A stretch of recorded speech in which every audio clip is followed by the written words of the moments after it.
રાજકોટ શહેરમાં ગેરકાયદે નાણાં ધીરનાર વ્યાજખોરોના દૂષણને ડામવા માટે રાજકોટ પોલીસ દ્વારા જનસંપર્ક સભાનું આયોજન કરવામાં આવ્યું।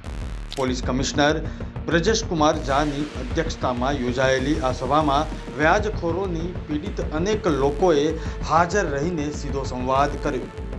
પોલીસ કમિશનરે પીડિતોની આપવીતી સાંભળીને તાત્કાલિક અરજીઓ સ્વીકારી કાયદેસરની કાર્યવાહી કરવાના આદેશ આપ્યા છે। આ જનસંપર્ક સભામાં એક ચોંકાવનારો કિસ્સો સામે આવ્યો, જ્યાં અરજદાર જગાભાઈ ચાપડિયાએ કમિશનર સમક્ષ રજૂઆત કરતા જણાવ્યું કે મારા સગા ભાણાએ જ વ્યાજે રૂપિયા આપી મારી કરોડોની જમીન પોતાના નામે લખાવી લીધી છે, મને ન્યાય અપાવો। આ દરમિયાન અરજદાર અને આજી ડેમ પોલીસ સ્ટેશનના પીઆઈ વચ્ચે સ્થળ પર જ ઉગ્ર બોલાચાલી થતા માહોલ ગરમાવ્યો હતો।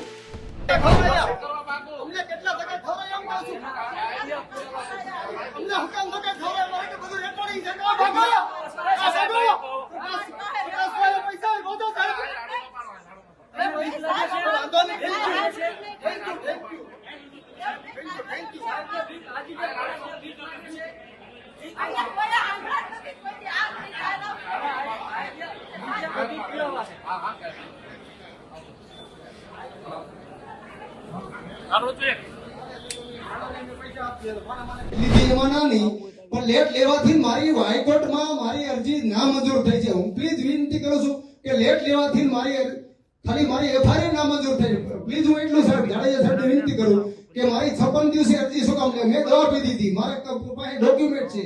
મેં કોટડા તાલુકામાં દવા પીધી હતી, કોટડા તાલુકાના સોડિયા ગામ કોટડા પોલીસ સ્ટેશને મારી અરજી એફઆઈઆર ન લેવાની। જાડેજા સાહેબે 56 દિવસે મારી એફઆઈઆર, તો હું એવી વિનંતી આજી ડેમ પોલીસ ચોકી મારી એફઆઈઆર લેવાની 56 દિવસે, તો અત્યારે મને નામદાર કોર્ટે મને નામંજૂર કરી છે। ભાઈ તમારું કઈ છે નહીં, આમાં જે એનો બીજું ઇંગ્લિશ મને નથી ભાવતું, મને એગ્રી છે। પછી મેં એવી વિનંતી કરી કે મેં ગાંધીનગર મારે બેસવું છે। અમે કાલે ગાંધીનગર બધે ઘર પરિવાર ગયા હતા, અમારી પાસે કોઈ વસ્તુ રહ્યું નથી, ભાડે કોઈ લખી દીધું કોઈ દીધું નથી વસ્તુ। અમે ઘર પરિવાર કાલ ગાંધીનગર ગયા હતા, ગાંધીનગર બેસવાની 27 તારીખે મેં મંજૂરી માંગી છે।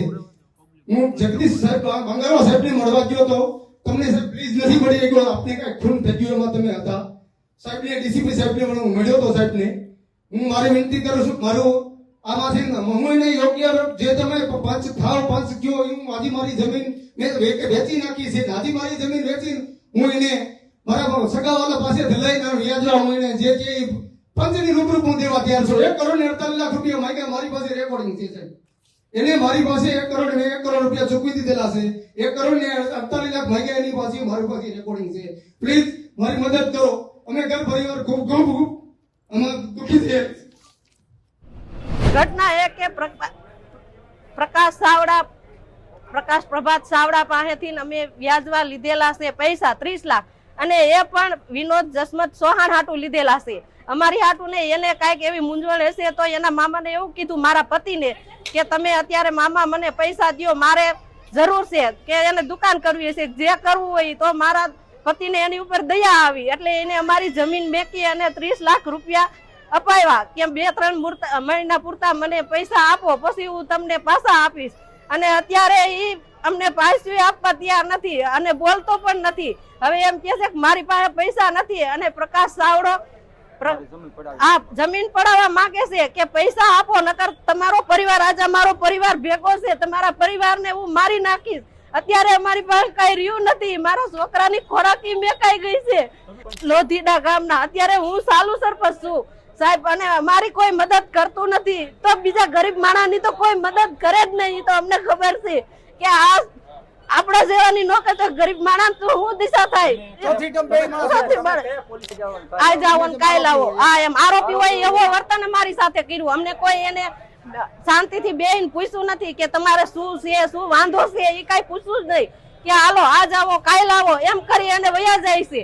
બેહારે 2 કલાક બપોર સુધી મારું પરિવાર ત્યાં બેઠેલું છે, તો એમને કોઈ જવાબ દીધેલો નથી। કમિશનર સાહેબ ને એ જ કીધું, આ હતું એ જ અમે કીધું છે કે અમને આમાં ન્યાય અપાવો, પ્રકાશ સાવડા પાસેથી અને આ વિનોદ જસમત બે માંથી અમને છોડાવો અને અમને આમાં ન્યાય અપાવો. ગાંધીનગર ગયા તો અમે એવું હતું કે અમે ત્યાં બેહવા જવાના છે, કાલે એમ રજૂઆત કરી છે, નકર અમે આ બેહવાના ઉપવાસ માંથી બેહવાના છે મારો પરિવાર. પણ અમને આમાં ન્યાય અપાવો અને નહીં ન્યાય આપે તો અમે 27 તારીખે ત્યાં આજ આ સંમેલન હતું એટલે મારો પરિવાર આવ્યા કે અમને આમાં ન્યાય મળે એ હાટું અમે આવ્યા છે. હા, અને પ્રકાશ સાવડા અને જસમત ચૌહાણ વિનોદ જસમત ચૌહાણ એની કાર્યવાહી થાય પૂરી એવી અમારી આશા છે. રાજકોટમાં મારી મારા બાપા બધા ગુજરી ગયા છે અને મારા બે ભત્રીજા છે. મારું મકાન ફચાવી પડ્યું છે અને હું ભાડે રિક્ષા હલાવું છું અને હુડકો હલાવું. હુડકો મારું ઘરનું મકાન છે મારા બાપુજીનું. હું ફરિયાદ કરી શકું એમ નથી. મારા સગા ભત્રીજાએ મને 10,000 રૂપિયા 20% વ્યાજે આપ્યા હતા, એમાંથી 1 લાખ અત્યારે કર્યા છે અને એને એના ભાઈબંધ દોસ્તાર બધા કહે કે તારો કાકો શેરીમાં ન આવવો જોઈએ. 1.5 વર્ષથી હું રિક્ષા ભાડે લઉં છું, રિક્ષામાં ભૂઈ જાઉં છું.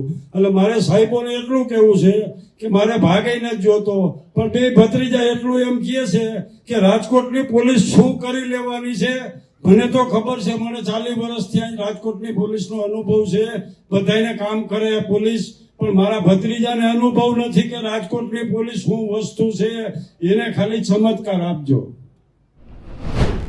બીજી તરફ ક્રાઇમ બ્રાન્ચના ડીસીપી જગદીશ બાંગરવાએ લોકોને અપીલ કરી છે કે વ્યાજખોરોના ચુંગાલમાં ફસાવાને બદલે જરૂરિયાત સમયે સરકારી યોજનાઓ મારફતે લોન મેળવવાનો આગ્રહ રાખવો જોઈએ.